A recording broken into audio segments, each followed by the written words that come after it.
Hello friends. आज हम math work की दृष्टि से क्लास 10th का बहुत ही इम्पोर्टेंट टॉपिक करने जा रहे हैं। जैसा कि आपको पता ही होगा कि क्लास 10th में 5 नंबर का मैप आता है, लेकिन उस 5 नंबर में से अकेले इस टॉपिक से ही 2 नंबर का प्रश्न आता है। यह मानचित्र इतिहास के पाठ नंबर 2 भारत में राष्ट्रवाद से है। इसमें कुल 8 प्रमुख स्थानों को चिन्हित किया गया है। यदि आप इन 8 प्रमुख स्थानों को चिन्हित कर लेते हैं, अच्छे से याद कर लेते हैं, तो परीक्षा में आपके 2 नंबर कंफर्म है। तो चलिए हम देख लेते हैं यहाँ पर भारत में राष्ट्रवाद के प्रमुख स्थान। तो पहले स्थान की बात करते हैं हम। इसमें कांग्रेस के प्रमुख अधिवेशनों के बारे में पूछा जाता है, जिसमें से पहला अधिवेशन है हमारा सितंबर 1920 का कांग्रेस अधिवेशन। आपसे परीक्षा में ये प्रश्न पूछा जाता है कि सितंबर 1920 कांग्रेस का अधिवेशन कहाँ हुआ था, या इस तरीके से चिन्हित किया जाएगा और आपको उस स्थान का नाम लिखना होगा। तो सितंबर 1920 का कांग्रेस अधिवेशन कलकत्ता में हुआ था। अब बात करते हैं कांग्रेस के दूसरे प्रमुख अधिवेशन की, जो कि दिसंबर 1920 का कांग्रेस का अधिवेशन है। यह अधिवेशन महाराष्ट्र के नागपुर में हुआ था।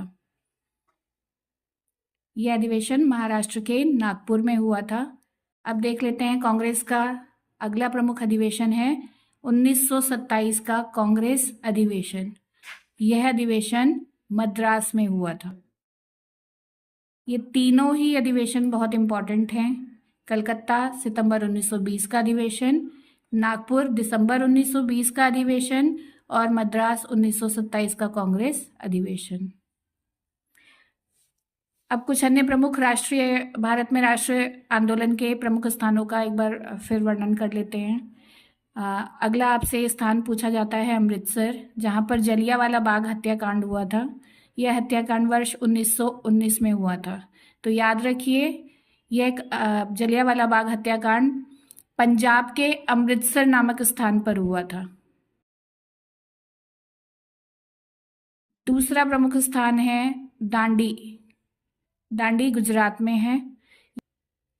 अगला प्रमुख स्थान है हमारा अहमदाबाद। यह भी गुजरात में है। यहाँ पर भी मजदूरों को आंदोलन करवाया था गांधी जी ने। अगला देखते हैं गुजरात में ही स्थित खेड़ा। यहाँ पर भी किसानों का आंदोलन महात्मा गांधी द्वारा करवाया गया। चौरी चौरा कांड, यह उत्तर प्रदेश के चौरी चौरा नामक स्थान पर हुआ था। यह उत्तर प्रदेश के गोरखपुर जिले में स्थित है। अगला स्थान है हमारा चंपारण, जो कि बिहार में स्थित है।